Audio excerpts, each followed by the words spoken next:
Hey Gearheads, and welcome to Garage Talk, a discussion about all things automotive. I'm Cory, and this week I'm doing things a little bit differently. I'm flying solo.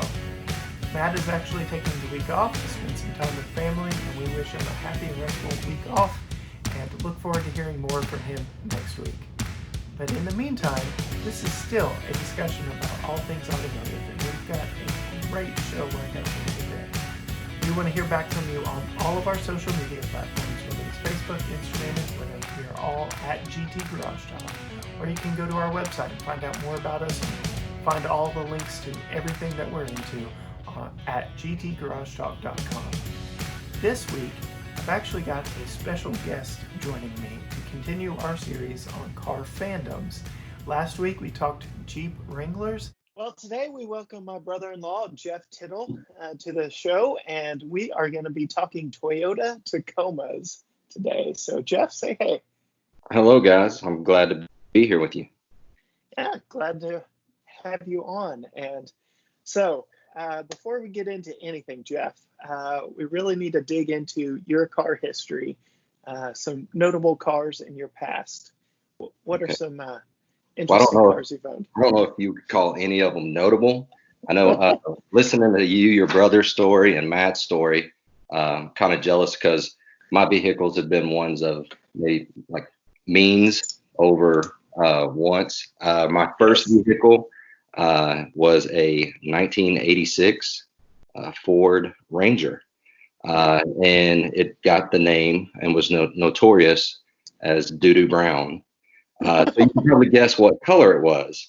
I know one of y'all shows y'all were talking about manual transmissions. I thought it was funny because your car that you learned as a manual was brown, and Matt's was a Ranger. So I was kind of like, that's pretty awesome. Both of the best of both worlds. So basically, it was kind of a hand-me-down from my dad. It was a 4-banger, 2-liter, not much there. It was very base.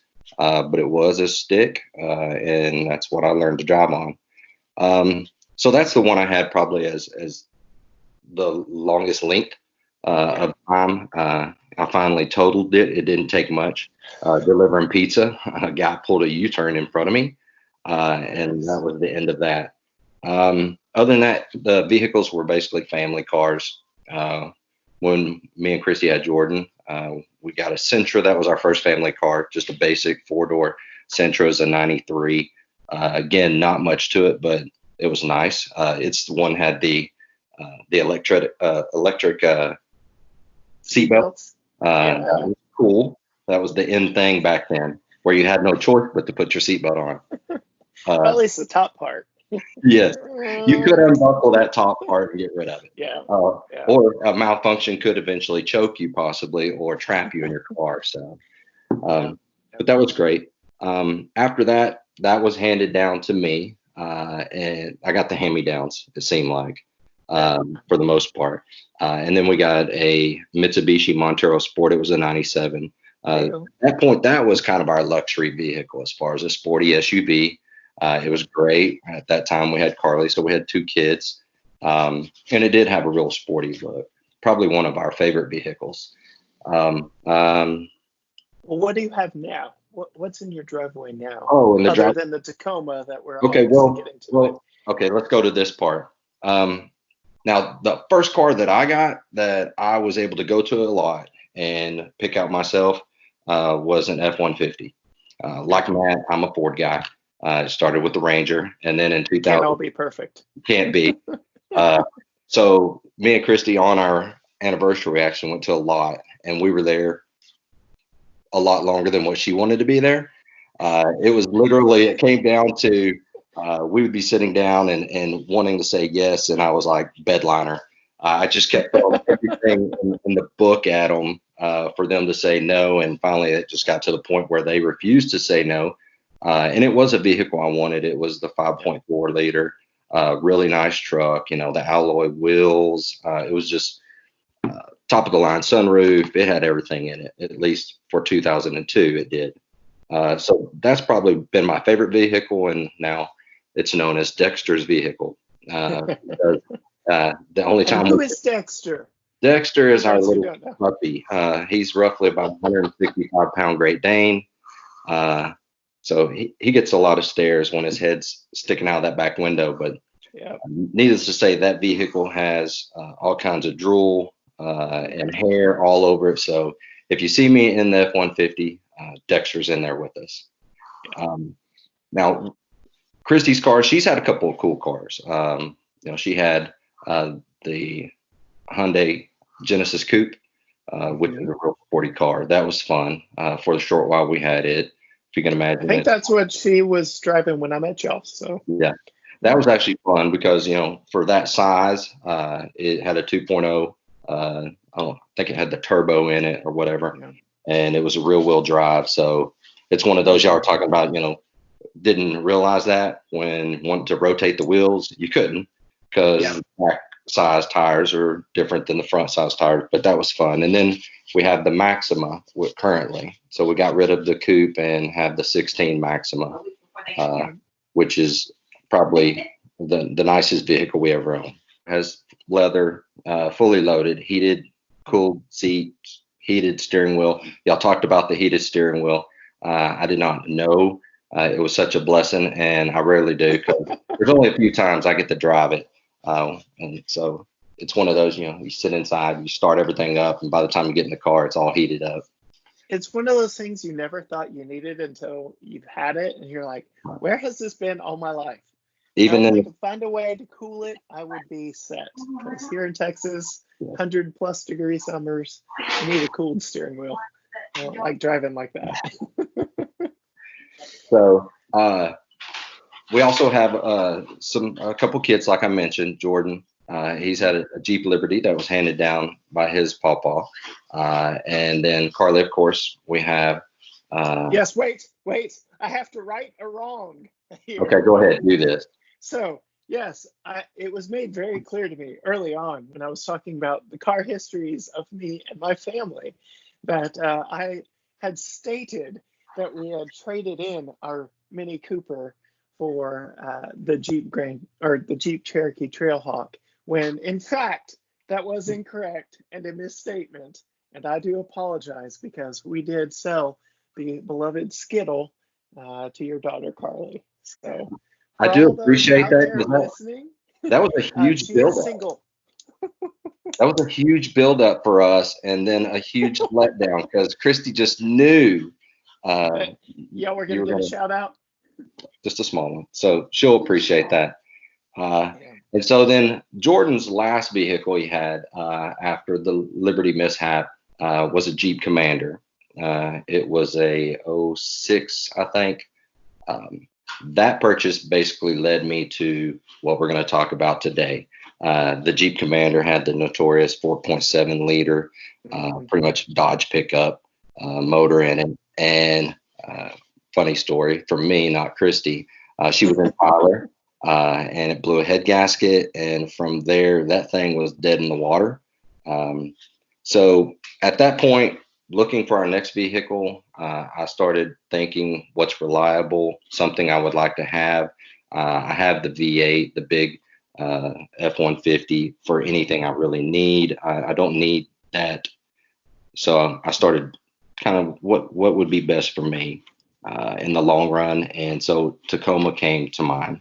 I know a lot of people with the Tacoma. Her doctor that she works for has one, and he started thinking about possibly selling it. So that really piqued my interest.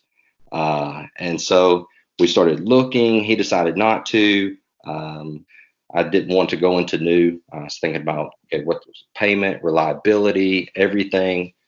So we actually went up. Tacoma is a vehicle that you can stand to buy used and get away with it for a long period of time.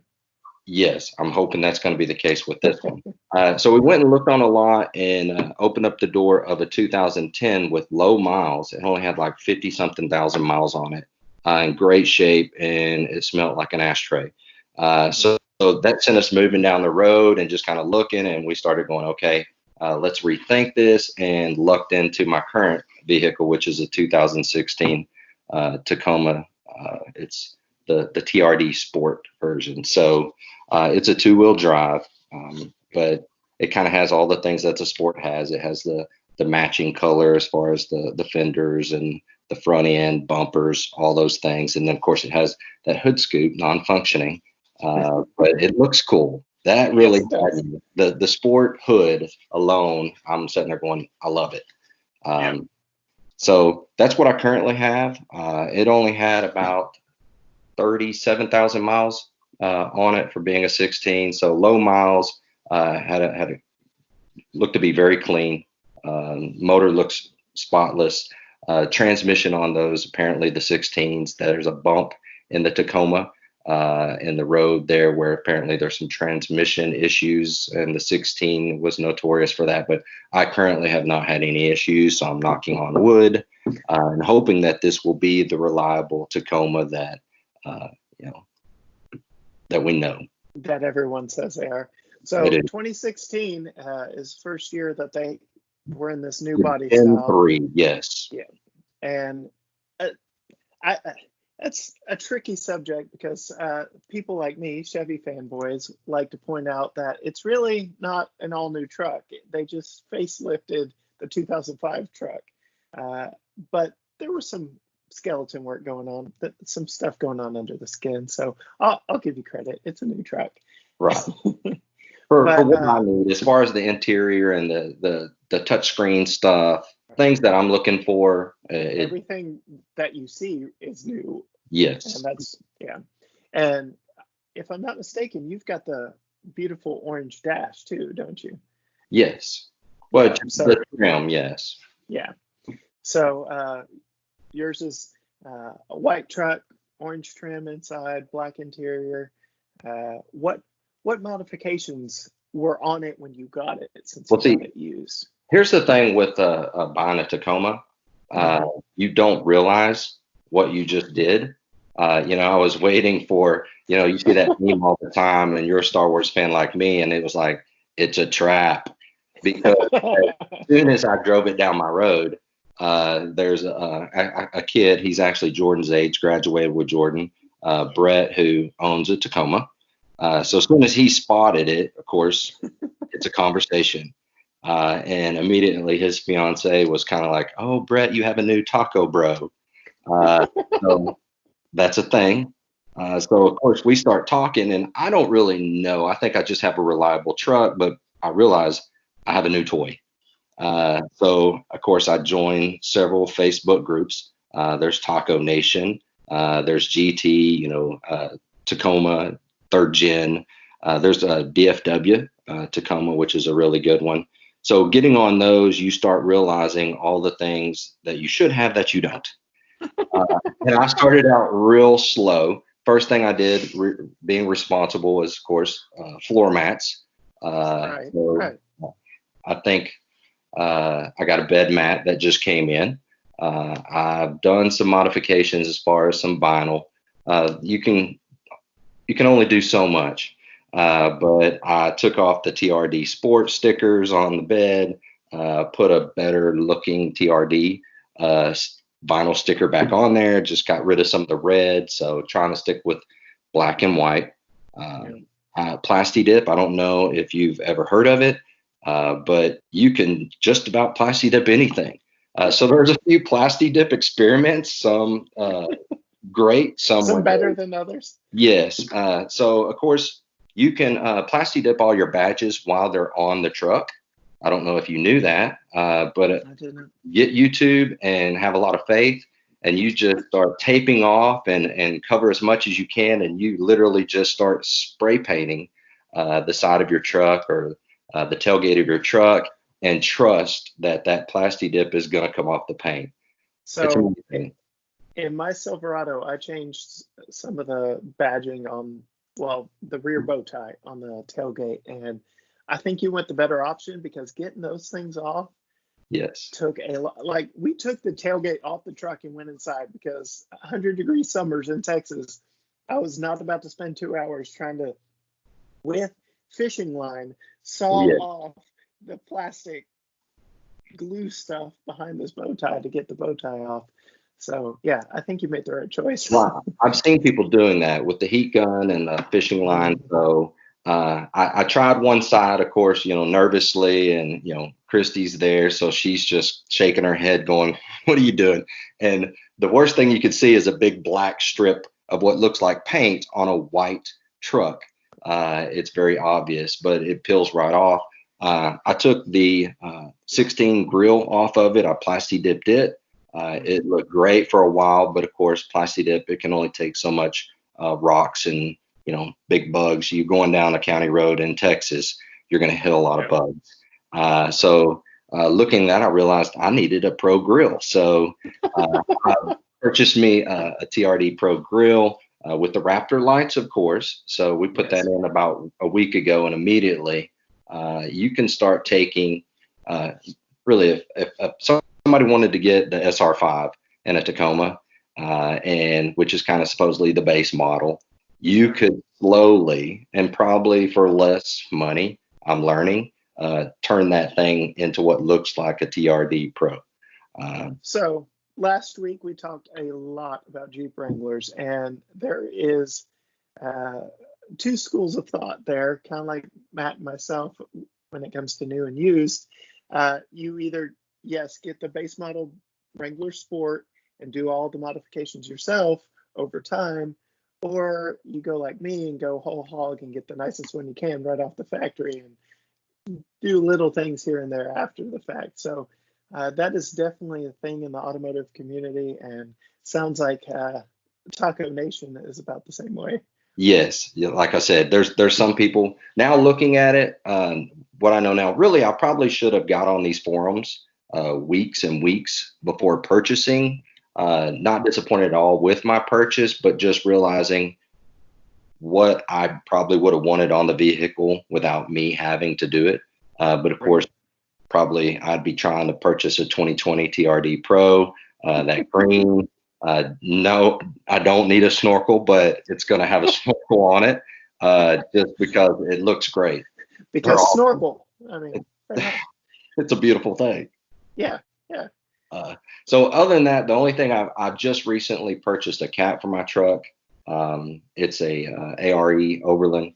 Now, some people say it's aged me because you look like a grandpa when you have a cap on your truck. But if you're in the Tacoma world, you did a good thing. So I'm excited about that. It looks really good on the truck. Think, like you said, old person truck, but they're coming back in style. And I've seen a bunch of Jeep Gladiator builds where they're putting them on brand new Jeep Gladiators. So it is definitely becoming a thing again. The one vehicle that does not look right with one, and I can't believe they even make one for it.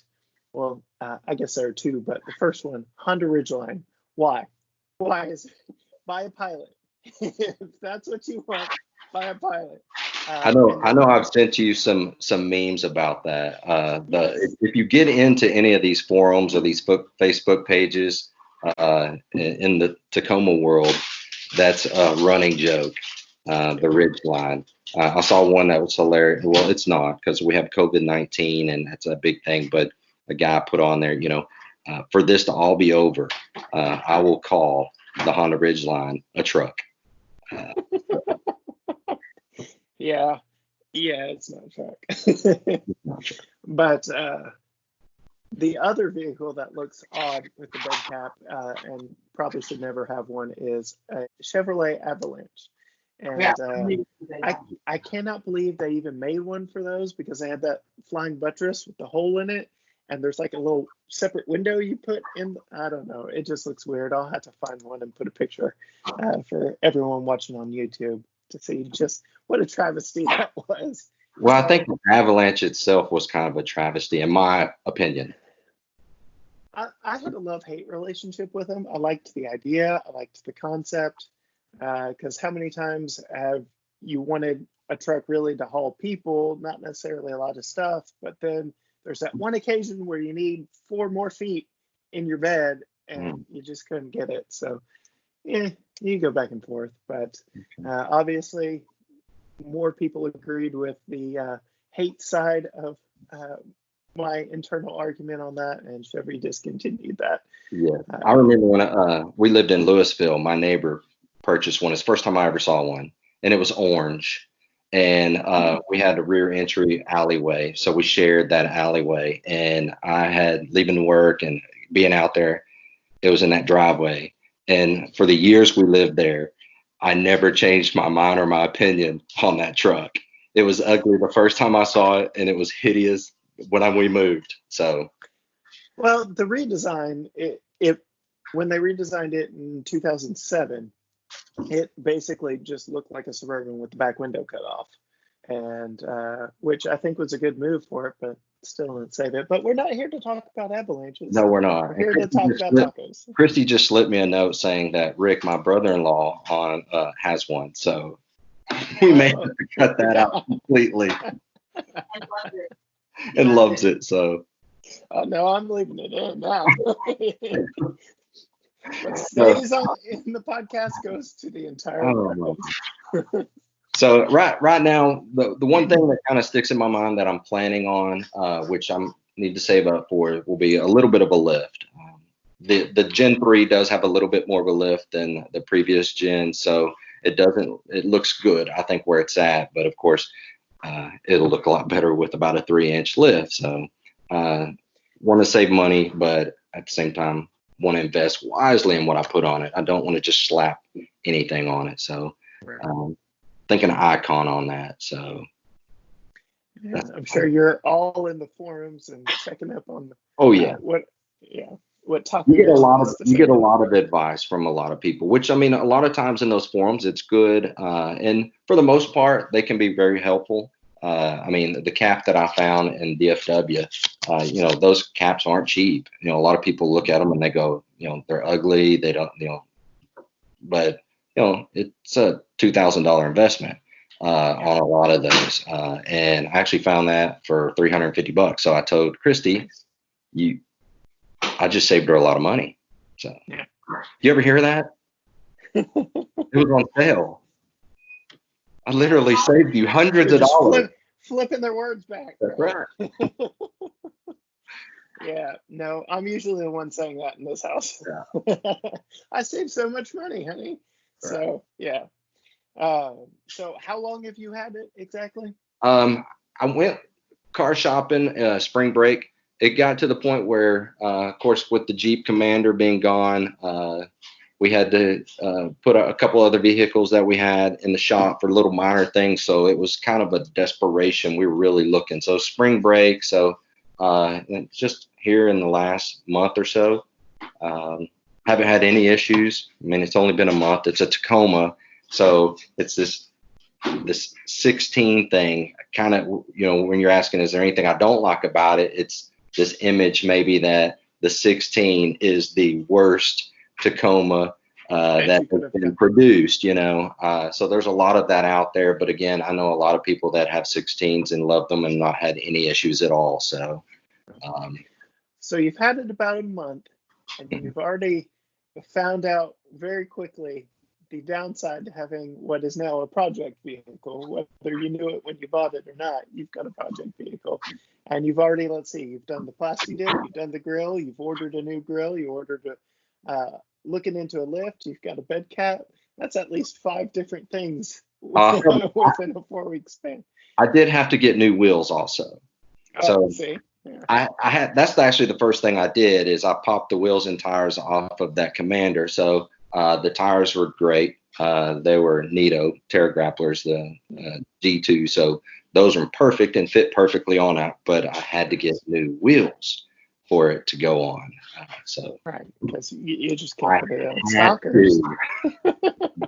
So yeah, I might suggest that my wife not listen to this episode, because I am still vying for that Jeep Wrangler, and it's going to be all the same problems going down that road. Well, I've got to do this, or I've got, in order to get bigger wheels and tires, I've got to get a lift.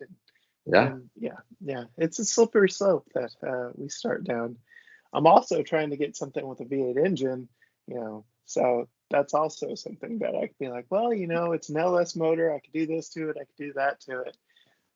Very, very slippery slope. Yeah, you're kind of going the other way where I'm trying to, going to the V6. I'm going this direction. You're going that direction, but we're at different stages in our lives too. So That's true. I would definitely, if I were you, you need the V8. Oh yeah. I'm looking right now at used Chevy SS sedans. It's got the Corvette motor in it, just with 2 extra doors and a nice large back seat for Tucker. So Oh yeah, that's we what you need. actually, when Holly and I were out driving today, we saw one pass by that had some modifications. They had lowered it a little, custom wheels, tires, done a little bit visually to upgrade it. And I was like, babe, that's on my short list as it drives by us. And she goes, a family car? I'm like, yes, but. So we'll see. We'll see what I end up with. Only time will tell. I just want to go so many different directions that who knows what I'll land on. So, month into ownership, you've done several projects so far, got a few lined up that you're saving up for, lift, and things of that nature. Any interesting stories in this short period of time? Well, not really specific interesting stories. I know a lot of people. It's like anything else. When you dive into something like this, I mean, you're a big sports fan. You like the shows, so it's similar to that, but it's just a vehicle. But it's the same thing because there's this kind of like camaraderie. Like you've joined a club, and if anybody else around you owns that vehicle, you talked about Jeeps last week. It's kind of like there's a bond there. So just it's been interesting. For instance, this kid down the road, Brett, I coached him, I taught him, hadn't seen him forever, and now all of a sudden it's like we're messaging each other constantly as far as projects that we're looking forward to. Even on the cap, he has a cap on his also, so we're looking at this week fabricating some pet screens for the windows out of some expanded metal and stuff like that. So it's basically just like anything else. It's guy It's time. become a hobby. Yeah, it's no different than fishing with a buddy or anything else. You find yourself in those forums quite a bit. If I'm on my phone, I'm probably on Facebook and I'm probably on one of those 3 or 4 forums just looking at things. And so And my son, which we kind of talked about earlier before we started the broadcast, is he, because as soon as I purchased it, I said, hey, if you're looking for a vehicle, because he needs a vehicle, he's actually in a Impala that was owned by my parents, and it is the classic hoopty car. I mean, he has not taken care of this vehicle at all.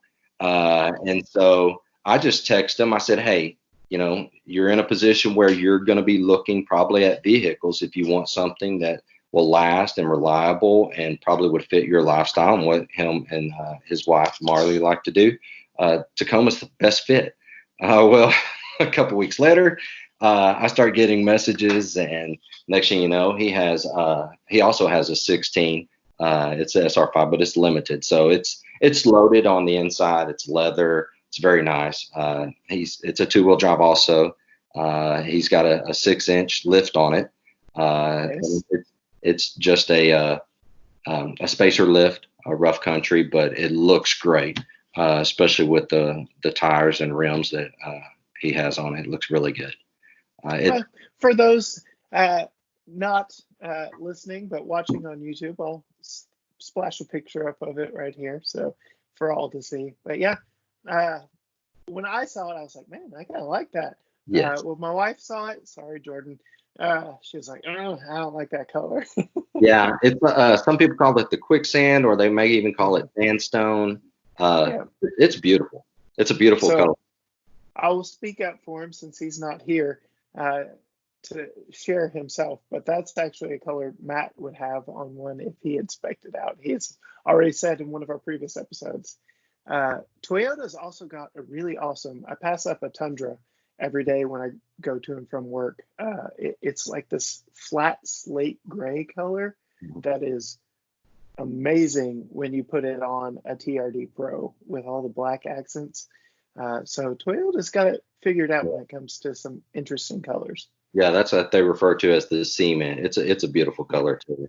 Actually, And when looking, there was one in Tyler that they had up there, and we actually went by, took pictures of it, and sent it to him because that's a beautiful color too.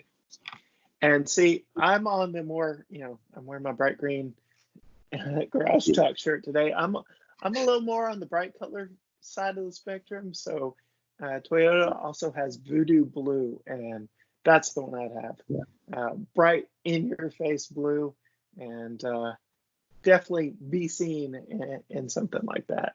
Yeah. Stands out. I've seen a lot of colors. They're very, very pretty colors too. Yeah. So your purchase has ended up turning into your son's purchase. Yeah. As well. And I hope I steered him well. Yeah. You know, and then he texted me just a few days ago, and one of his friends that he graduated with and was in his wedding, he now has a Tacoma as well. So it seems like it's just you're starting your own fan club right there in your family. It's amazing how many Tacomas are on the road. It really is. Yeah.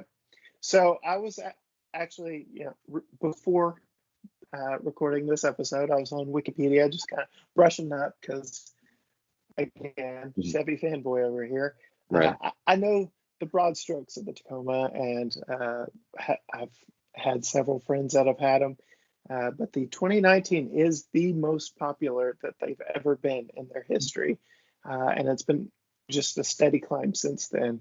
I will say Chevy is the one that kind of reinvigorated that mid-sized truck market when they brought the Colorado and the GMC Canyon and actually had legitimate competition for the Tacoma, because you had mentioned earlier, well, we both did, the Honda Ridgeline is Honda's answer to the mid-sized pickup truck. And then you've got Nissan. I don't know what Nissan's doing. Their truck is about 20 years old as it sits today. They are set to release a brand new from the ground up Nissan Frontier for 2021. But we'll see what global pandemics do to all those plans. Right. But, now, I also have to throw out, because I am a true Ford guy, the Ranger also has brought out something new. So even when looking at this, it was one of those things. I mean, Ford had the Ranger, wanted to look at it, but I was like, resale value and just history alone, it just led me to the Tacoma. Yeah. So I mentioned, I know kind of broad strokes. I follow a lot of other car YouTubers, bloggers, and all that. I will say, and I will get your opinion on as an owner for a whole month. I'm not the expert, because I know I'm going to share this. I'm going to put this out there on a lot of these pages that I'm on, and I just want everybody to understand, please do not view me at all as the expert. We'll have to do a follow-up with you in a year or so's time frame, Absolutely. just to see what has changed, how much the truck has changed, what all mods you've done, and how it's fared, if it's living up to the curse, so to speak, of 2016, or if, knock on wood, you've made it without a hitch. But I will say the one major complaint that I've heard from all car YouTubers, bloggers, this way and that, that none of the competition really has as a knock against them, is the design of the seats inside. That is a very car-like design in that the seats are not really raised up off the ground like they would be in any other truck, where you're more in a chair-like position. Have you noticed that you're more or less sitting closer to the floor? Is that a problem for y'all? Have y'all taken it on any road trips where you would even notice that of any distance or mileage? No, not really. But again, I haven't been in, a mid-sized truck in a long time. So just getting into it, I just looking at the cab, it was a one that I sense. Obviously, it's smaller than a full-size truck, but the way it sits, I really didn't, really know what to expect. I'm very comfortable in it. I actually feel like I have more room than I thought I would. And for some reason, I know a couple people that have a Gen 2, and this is probably completely wrong, but to me, the Gen 3 seems more spacious, or like I have a little bit more room, but that could be completely wrong. I think it's all in your head. It's probably in my head. But have you taken it on any extended road trips? Not yet. I mean, we've been to Fort Worth and back, simply just picking up the cap, actually. We do have a trip this weekend planned to head to Broken Bow for a little vacation. We just planned that with Jordan. So actually, one of the things we're very excited to do, not that we're going to be off-roading, you know, we're talking two-wheel drive here, but there's going to be several photo ops. There are several photo ops that we're hoping to take advantage of. It'll be cool to see those two side by side. And I'm sure y'all will be comparing notes the entire weekend. Well, you won't be mistaken. You'll know which one is the young man's truck and which one is the old man's truck. Yeah. Yeah. Well, I've seen yours in person. I've only seen pictures of his, but just what I've seen of his, yeah, I can see what you mean by that. Yeah. That's what, when we were talking about, he was wanting to purchase it at the time, you know, he's constantly asking my opinion. And, you know, I was telling him, I was like, Jordan, me at 26, I wouldn't even have this conversation with my dad. I would have already purchased it a long time ago. And, you know, you've talked about buying cars and everything. And so it's one you just have to, you know, you have to go in a mindset of what do you want? Is it interest? Is it the low payment?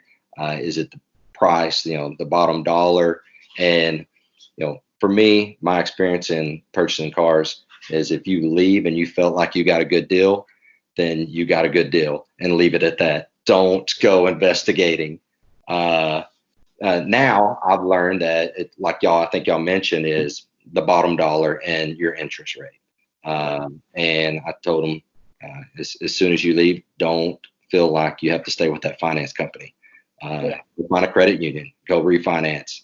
You can always get a better rate. Yep. We refinanced Holly's Jeep within the first year, just because we found something better after the fact. And we've been thoroughly happy with the refinance because we got a lower rate. Essentially started over, but I think we were only 3 months in, so kind of gave us just a little more flexibility. Of course, we're paying over the monthly payment anyway to pay it off early, but that's another discussion for another day. So yeah, sorry. My last question for you, yes, sir, is in relation to the purchasing process for you and your Tacoma. So you had mentioned the Jeep Commander going down and kind of being in a hard spot. You had reached out to Matt and myself, asking our thoughts and opinions. And there was actually another car on your list that you were looking at. You want me to go ahead and say what it was? Sure. I think it was the 4Runner, Bob. It was. It was. And so obviously Toyota's reputation precedes them, and their idea of reliability and just how good they are overall as vehicles. Do you happen to remember the advice I gave you? It's the same thing underneath. I think that's what you said, and you can't go wrong with the Tacoma. So let it be known, this Chevy fanboy here did not try and steer you away. That I actually pointed you towards a Tacoma. And if that is Christy in the background yelling at me for getting you started on a project, I am sorry. Well, I will have to say, it was sort of a plan. We were thinking there for a while, getting her a 4Runner and me a Tacoma, and just going straight Toyota and being that family. Because there's a lot. You'd be amazed how many in the Tacoma world that the wife has a 4Runner. So they have two toys in the garage, the 4Runner and they have the Tacoma. So it just worked out. We were able to refinance the Maxima. And I tried to explain to her the 4Runner does not have all the bells and whistles that you like in the Maxima. The heated steering wheel, the cooled and heated seats, the leather. So So that's funny that you bring that up, because in last week's episode about Jeeps, Jason shared he's got a buddy. His wife got a Wrangler, so he went and got a Gladiator. So the same thing, just different community, different world. So that's interesting. It is. It is. I would say in the future it may be a life goal there for us to have. The Forerunner, specifically the off-road. Those are really sharp. Yeah, get it in Guddu Blue. I'm telling you. She would. I don't know if I would. It's I got your back on that one. It's right up there with the Inferno, which is kind of, I guess, that orange color. So. Yeah. Well, that's awesome. All right. Very last thing I'll cover with you, filling in for Matt, because this is definitely a discussion point he would harp on a little bit more than I would. You had mentioned just the camaraderie that you have with other taco owners and your neighbor down the street, and now y'all have project vehicles that y'all work on together. And that's kind of the motivation behind Garage Talk, is that it's time together, it's time to bond, it's not just talking about your vehicles, but working on your vehicles. And have you seen that as a benefit since purchasing the Taco? Have I seen that as a benefit? Yes. I have, but of course I'm a guy, so of course I would.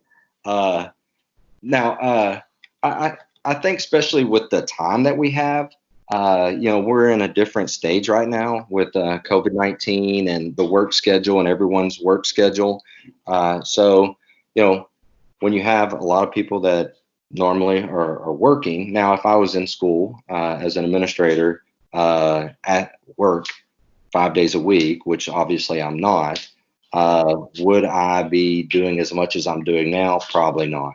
But given the additional time on hand because everything that's going on, I think everyone needs kind of a release or something to do.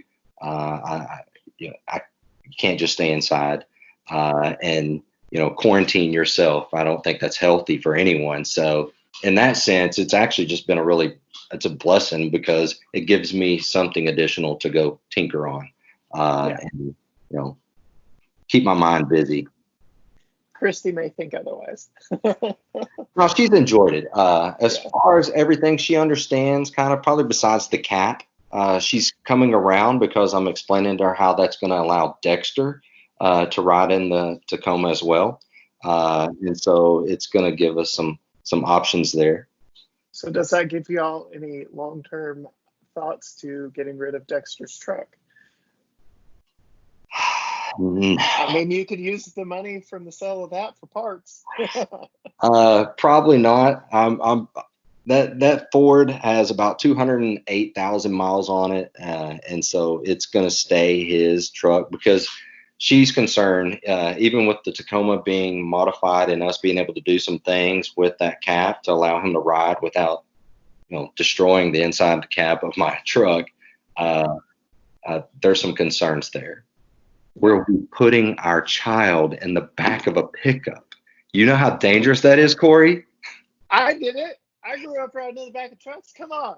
Hey, this is a true story, actually. Way back when I was probably in the 5th, 6th grade, me and a couple of friends, we rode in the back of a full-size pickup truck. We'd ripped carpet out of their house and we were taking it to their aunt and uncle that lived in Louisiana, just outside Alexandria. So me and a couple of my friends at that time, we literally rode in the back of the truck on top of that carpet all the way to Louisiana. That's a long trip. Yeah. So hey, I went all the way to Florida. It was fun. Yeah. Different times, different world. You couldn't get away with anything remotely close to that now. So. Yeah. And now he's concerned about putting a dog in the back of the truck. Because it's hot. It's hot, Cory. You can open the back window, right? You just vent it out. That's why I'm fabricating these pet screens. There you go. Thinking ahead. Everything I've done is for a reason. Yes. So, any final thoughts for Tacoma Nation? No, I hope I did some justice to those individuals. like I said, I'm new to this. There's a lot of learning that I'm still going through, and I think even those that have had them forever, there's always stuff to learn. Yep. So. Well, Jeff, we thank you for coming on, sharing your expertise, your history. I know you say you're not the expert, but you're definitely more well-versed than I am. So I appreciate like that. We will have to follow up with you in maybe a year's time frame and see what has changed on the truck and your appreciation of it. So, but thanks for coming on. Absolutely. I appreciate you having on. And I do want to tell you again, you and Matt have done a great job with this show. I know I mentioned it to you last week as far as the relevance of it, just the nostalgia, the stories you guys have. It just makes me go, God, I remember that car, or my friend had that, or, I've done this. And it's just a really cool way of communicating. And thank you. That was the goal of Garage Talk. Is Matt and I get together all the time, and we're always talking cars. I'm like, dude, let's find a way to share this with more people. So the podcast was born, and I've alluded to it in the past. We've hinted around at it, but there are some even bigger things to come for Garage Talk. We just got to pray that all this COVID-19 stuff gets behind us. But again, thanks, Absolutely. Jeff, for coming on. And that's it for this week's episode. We just want to say thank you again to Jeff for coming on the show and sharing his experience being a part of a new fandom for him in the Toyota Tacoma. And we look forward to hearing again from him much further down the line to see where he stands, maybe a year into ownership, and to see what his truck looks like too. As I mentioned earlier, this was a bit of an unusual episode for me. My co-host is out for the week, taking some time with family. So if you want to hear more from both of us, go and listen to an old episode or listen to another episode we've recorded. But Matt should be back with us next week, and we'll be back to normal. But for the question of the week this week, we just want to know from you, our fans, what car fandoms are you a part of? Do you want to be on our show and share your experiences as being part of the car fandom? Or what car fandoms do you want to know more about? Are there certain cars that you know have cult followings that we have not yet covered? Let us know by putting a comment down in the comments if you're watching on YouTube, or go on Facebook, Instagram, and Twitter. We are all at GT Garage Talk. And you can share your opinions there, or you can go to our website. It's got links to everything on it, gtgaragetalk.com, and you'll be able to find a way to get back in touch with us. But we just want to hear from you so we can keep producing great content for you, our listeners, and our viewers. If you haven't already, please subscribe on whatever podcast platform you're listening to, or if you're watching on YouTube, subscribe, hit that bell icon so that you get notified every time we upload a video. And until next time, bye.